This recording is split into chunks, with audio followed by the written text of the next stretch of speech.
사도 바울이 많은 곳에 복음을 전하고 교회를 많이 개척했는데 제자들도 많이 양성했습니다. 그 중에 제자 한 사람의 이름이 에바브라였습니다. 에바브라가 사도 바울 선생님을 통해서 예수님을 만났습니다. 예수님을 만나고 나서 마음이 뜨거워졌습니다.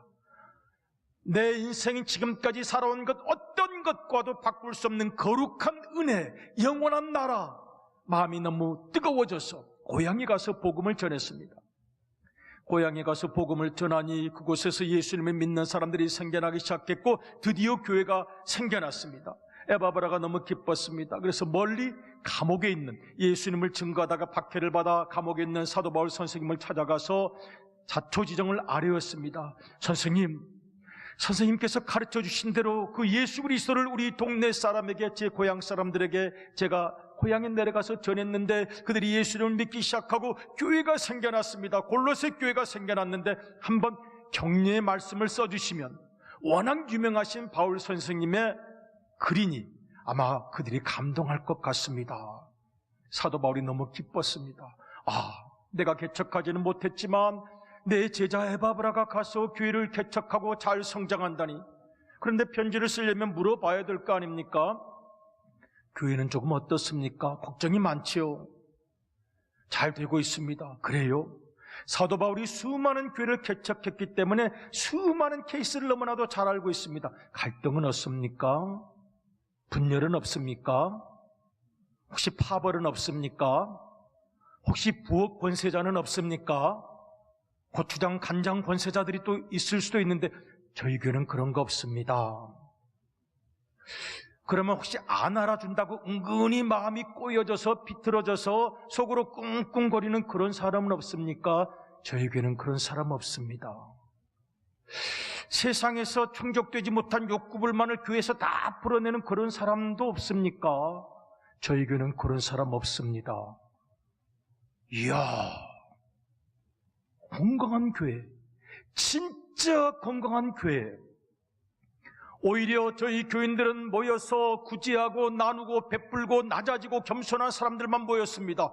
사도 바울이 감동했습니다. 왜냐하면 수많은 교회를 개척했기 때문에 수많은 사람을 다 만나보았기 때문입니다. 교회가 어떤 문제를 가지고 있는가를 너무나도 잘 아는데 지금 에바브라가 말하기를 사도 바울 선생님 걱정하지 않으셔도 좋습니다. 저희 교회는 그런 문제가 없습니다.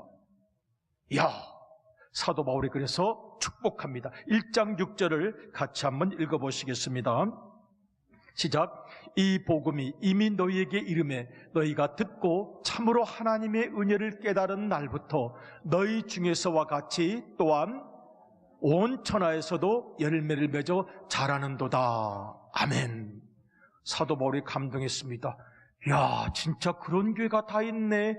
교회마다 자기 말이 옳다, 내가 높다, 내가 고참이다, 내 말을 왜 안 듣느냐, 내가 맞다, 그래서 갈등하는 법인데, 아니요, 선생님 걱정하지 마십시오. 그런 거 없습니다.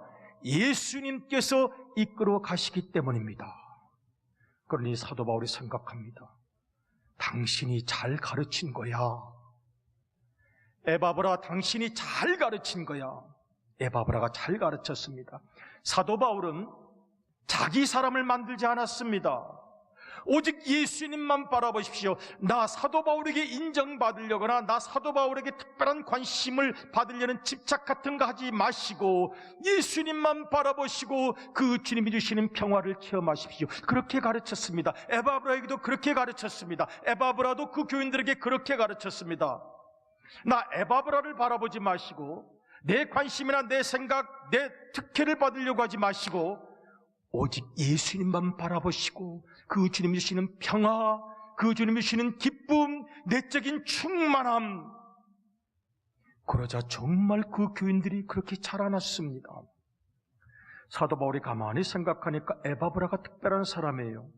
그래서 오늘 우리가 봉독한 말씀 7절, 8절 한번 읽어보도록 하겠습니다. 시작. 이와 같이 우리가 함께 종된 사랑하는 에바브라에게 너희가 배웠나니 그는 너희를 위한 그리스도의 신실한 일꾼이요 성령 안에서 너희 사랑을 우리에게 알린 자니라. 아멘. 지금 골로새 교인들에게 축복합니다. 당신들 좋은 스승 잘 만난 겁니다.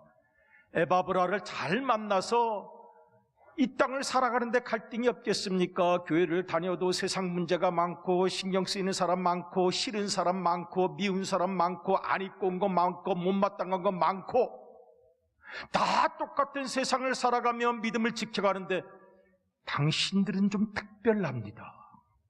아니, 너무 당연한 일인데 당연한 교회가 별로 많지 않으니 당신들은 참 특별한 사람, 에바브라는 특별한 사람, 그리고 당신들도 잘 배웠습니다 라고 지금 축복하고 있는 것입니다. 평생 배웁니다. 사도 바울은 예수님께 배웠고 에바브라는 사도 바울을 통해서 예수님을 알며 예수님께 또 배웠고 골로새 교인들은 이 에바브라를 통해서 예수님을 만나 예수님을 배웠습니다. 그리고 어떻게 살아가야 하는가를 알게 되었습니다. 인생이란 평생 배우는 것, 평생 배우는 것. 미국의 유명한 교육학자였던 돌아가신 레오버스 까글리아의 책이 있죠. 유명한 책이었습니다. 한때 저 책을 안 읽은 분이 안 계실 정도로 많이 읽었죠. 살며 사랑하며 배우며 living and loving and learning. 인생이란 living이란 loving, 사랑하는 방법을 배우고 이웃을 사랑하는 법, 내가 나를 무시하지 않고 사랑하는 법, 삶을 사랑하는 법, 가난한 영혼들을 사랑하는 법, living, loving and learning. 끝까지 감정을 조절하는 법을 배우고 분노를 조절하는 방법을 배우고 욕심을 내려놓는 방법을 배우고 모든 사람을 위하여 살아가는 방법을 배우는 인생은 살며 사랑하며 배우며 living, loving and learning. 아마 읽어보신 분도 많이 계시라고 생각합니다. 인생은 그렇게 배워가는 것이라고 하겠습니다. 우리 예수님께서도 우리에게 말씀하십니다. 내게로 오라 그리고 배우라 고 말씀하십니다. 그 유명한 초청의 말씀을 한번 읽어보실까요? 마태복음 11장 28절 이하의 말씀입니다. 같이 읽어요. 시작. 수고하고 무거운 짐진 자들아 다 내게로 오라. 내가 너희를 쉬게 하리라. 나는 마음이 온유하고 겸손하니 나의 멍에를 메고 내게 배우라. 그리하면 너희 마음이 쉼을 얻으리니 이는 내 멍에는 쉽고 내 짐은 가벼움이라 하시니라. 아멘. 주님께서 우리를 부르십니다. 수고하고 무거운 짐진 자들아 다 내게로라 부르십니다. 그 예수님께 사도 바울이 배웠고 에바브라가 배웠습니다. 에바브라는 참 매력적인 사람이었습니다. 이 땅을 살아가면서 여러 가지 문제도 갈등도 없는 사람이 어디 있겠어요. 그런데 에바브라는 이름 자체가 매력적이에요. 호감이 가요. 멋져서 찾아가고 싶은 사람, 뭔가 대화가 통할 것 같은 사람, 뭔가 내 마음의 문제를 풀어줄 것 같은 사람, 예수님을 믿어도 제대로 믿고 제대로 가르쳐준 사람이 바로 에바브라였던 것입니다. 오늘 이 에바브라의 인격을 우리도 본받을 수 있기를 원합니다. 우리 예수님 모든 사람들에게 가르치셨습니다. 와서 배우라고 말씀하시고 바울이 배웠고 에바브라가 배웠고 골로새 교인들이 배웠고 우리가 배우고 있습니다. 뭘 배우십니까? 예수님 사람 차별하지 않으셨습니다. 예수님은 용서하지 못함이 없으셨습니다. 모든 사람을 결코 차별하지 않으셨고 모든 사람을 다 사랑하셨고 모든 사람을 다 용서하셨습니다. 우리가 예수님께 제대로 배웠다면 사람에 대한 편견, 차별, 무시 이런 것들은 있을 수가 없습니다. 용서 못할 일도 있을 수 없습니다. 그런데 그렇게 배웠는데 그렇게 살아가지를 못합니다. 그래서 에베소서를 보면 사도 바울이 에베소 교회에 이렇게 묻습니다. 당신들 예수님 어디서 배웠어? 누구한테 예수님 배웠어? 예수님 어떻게 배운 거요, 당신들? 물어보는 장면이 있어요. 한번 읽어보겠습니다. 에베소서 4장 20절입니다. 시작. 오직 너희는 그리스도를 그같이 배우지 아니하였느니라. 아멘. 예수님을 어떻게 배웠길래 표정이 늘 그렇고 어떤 교회에서 예수님을 배웠길래 말투가 늘 그렇고 어떻게 예수님을 받아들였기에 늘 꼬여있는 것이 있고 숨겨진 마음이 있고 웅크린 마음이 있고 이중적인 마음이 있고 어디서 배웠어 예수님? 그리고 어떻게 누구에게 예수님을 배웠길래 그렇게 살아가는 것입니까? 하고 에베소 교인들에게 지금 묻고 있는 것입니다. 여러분 예수님 제대로 우리 배우신 것입니까? 여러분 교회 다니면 정말 예수님을 바로 배우는 것입니까? 우리 정말 예수님을 제대로 배우고 있는 것인가? 예수님께서 정말 원하시는 믿음의 길을 걸어가는 것인가? 한번 돌이켜보고 싶은 것입니다. 제가 지난 리더 교육 때 그런 말씀을 드렸어요. 우리 리더님들의 다 그 그릇만큼 목원들은 성장합니다. 그 이상 절대로 성장하지 못합니다. 리더의 인격, 리더의 언어, 리더의 헌신의 분량과 크기만큼만 성장하지 절대로 그 이상 성장하지 못합니다. 리더가 가로막고 있어요. 그 이상 성장하는 것을. 그런데 리더가 늘 남의 얘기를 한다거나 리더의 헌신이 가볍다거나 리더의 어떤 기도의 깊이가 얕으면 목원들도 그대로 본받을 수밖에 없습니다. 그래서 부탁을 드렸습니다.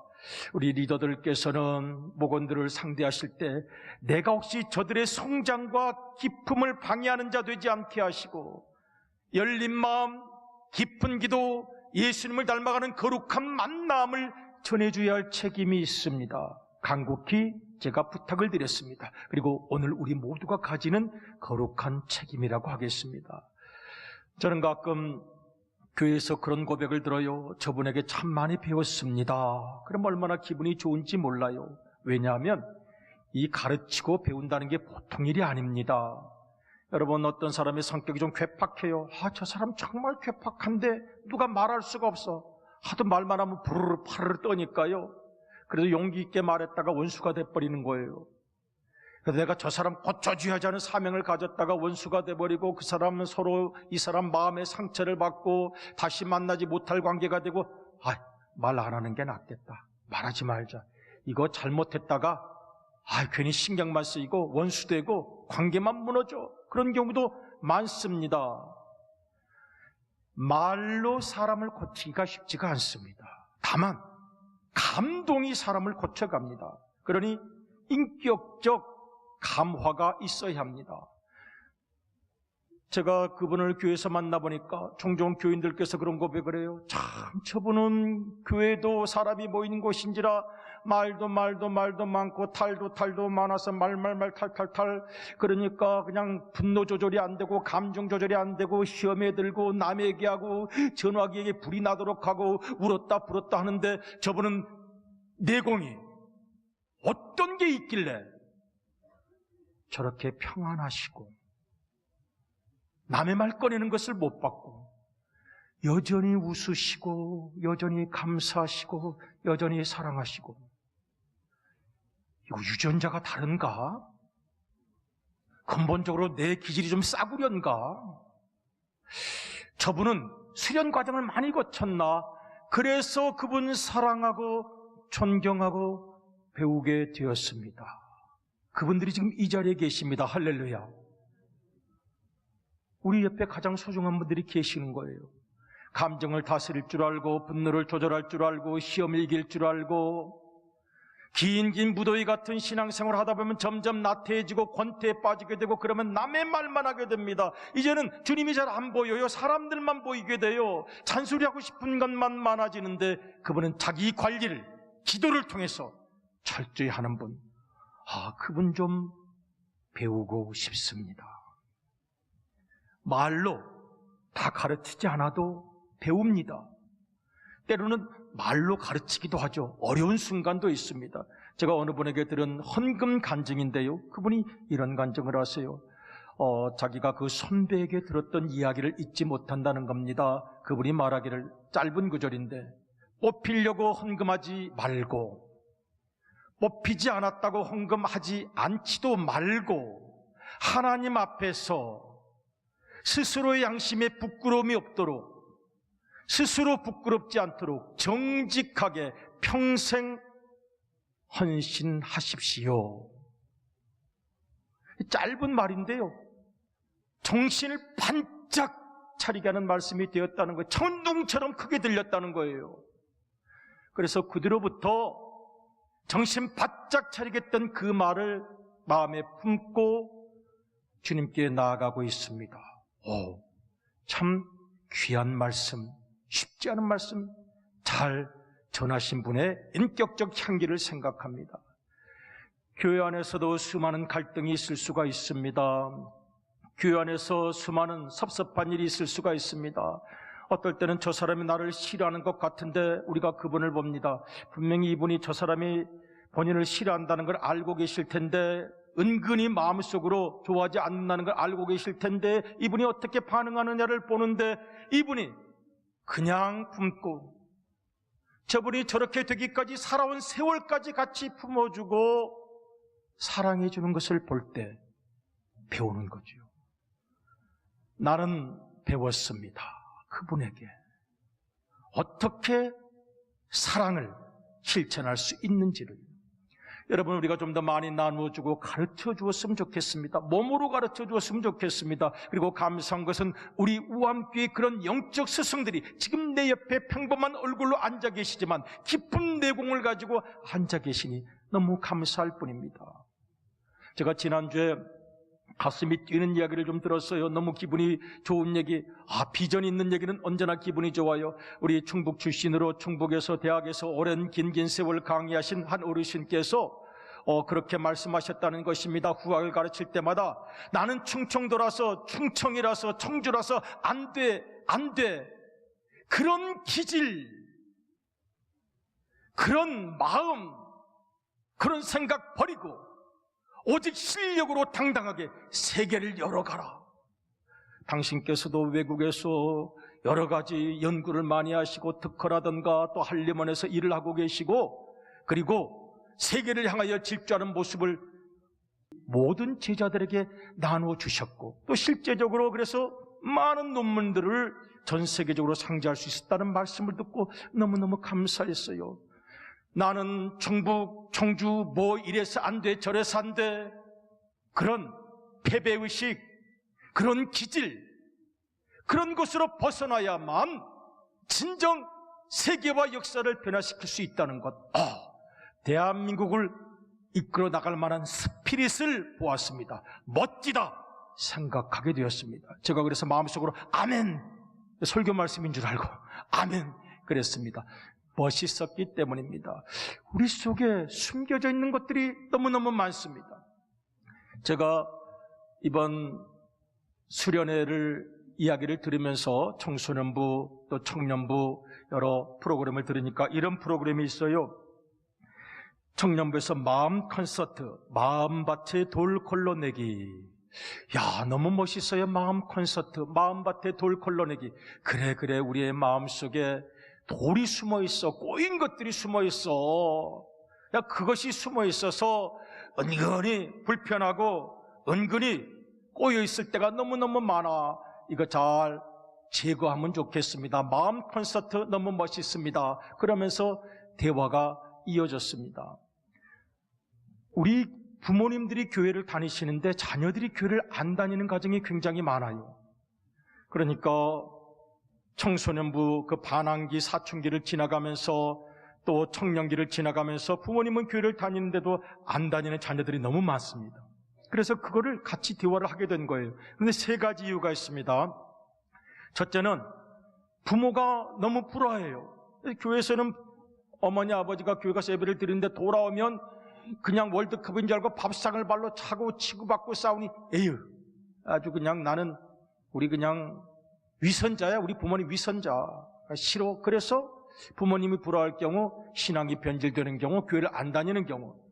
두 번째는 부모님이 오기만 하면 마음과 뜻과 정성을 다하여 교회를 욕하고 교인들을 험담하고 정화로 또 그걸 전파하고 그걸 다 듣고 있는 거죠. 아유, 교회 안 다녀. 또 어떤 경우가 있느냐면 우리 엄마 아버지는 이렇게 순수하고 이렇게 진실하게 기도하고 믿는데 왜 집안에 이런 우환이 생기고 어려움이 생기고 괴로운 일이 생기고 사건 사고가 생기고 에이, 하나님은 안 계시는 거야. 안 믿어. 하나님께 반항하는 마음, 하나님을 거부하는 마음, 왜 하나님이 살아계시면 이렇게 어려운 일이 많느냐는 거예요. 그래서 청소년분들 뿐만 아니라 청년기 때도 부모가 교회를 다니지만 자녀들은 안 나와요, 교회를. 30대, 40대까지 이어집니다. 그런데요, 문제는 해결을 해야 할 거 아니겠습니까?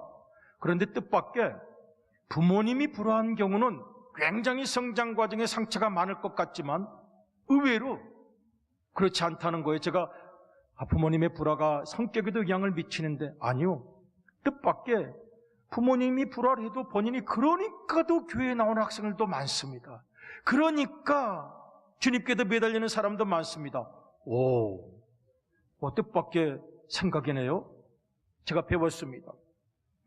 하나님이 살아계시면 왜 이런 일이 있어 하고 분노하던 젊은 심령들도 그 부모가 그럼에도 불구하고 하나님은 살아계시는 거라고 믿음을 굳게 잡으면 결국은 돌아오게 되어 있다는 것입니다. 그런데 제일 무서운 것은 부모가 집에 돌아와서 마음과 뜻과 정성을 다해 그냥 교회를 욕하고 교회를 험담하고 꾸준히 전화로 전파하는 모습을 보는 그 심령은 정말 어렵다는 거예요.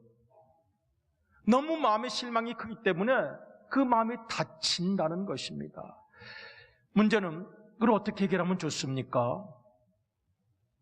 이거 해결하는 길은 그 자녀 앞에 무릎을 꿇는 수밖에 없습니다. 그 며느리 앞에 무릎을 꿇어야 합니다. 못 꿇으시면 다시 예수님의 십자가에 못 박는 것입니다. 자기 고집이 자기 하나님이 돼서 교회를 다니면 신앙생활은 아무것도 아닙니다.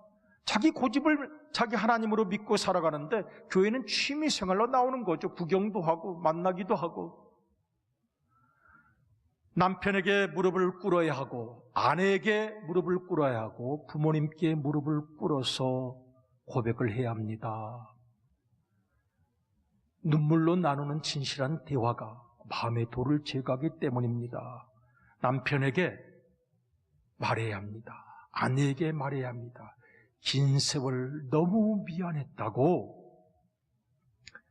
그때는 나도 너무 몰랐고 아직 어렸고 철도 없었고 믿음도 낮았고 타고난 게 성격이 급했고 시기심도 많은 성격이고 늘 그런 성격으로 너희를 괴롭힌 것을 용서해 다오. 그리고 이제라도 다시 시작하고 싶다. 같이 다시 시작하자. 내 나이 150살밖에 안 됐는데 지금 다시 시작하자. 미안하다라고 말씀하는 수밖에 없습니다. 그렇게 가르쳐야 합니다. 그렇게 이야기를 해야 합니다. 우리 가족이든지 우리 교인이든지 그렇게 예수님의 마음을 나눌 수 있을 때 진정 새로운 변화가 일어나게 될 줄로 믿습니다. 이게 이 거룩한 열정이 우리에게 필요합니다. 여러분, 우리의 심령 청년부 수련회만이 아닙니다. 이 여름날 내 심령도 한번 돌이켜 보아야 합니다. 야, 내 속에 알고 보니까 이런 보복 심리가 있었어. 이렇게 은근히 보상을 받아야 되겠다는 마음이 있었어. 내가 저 사람 은근히 안 입고서 나중에 코를 깨물어 줘야 되겠다는, 코 깨물기가 어렵습니다.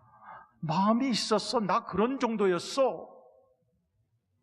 내가 평생 예수님 믿고 이런 정도로 살아왔던 거야? 아닙니다.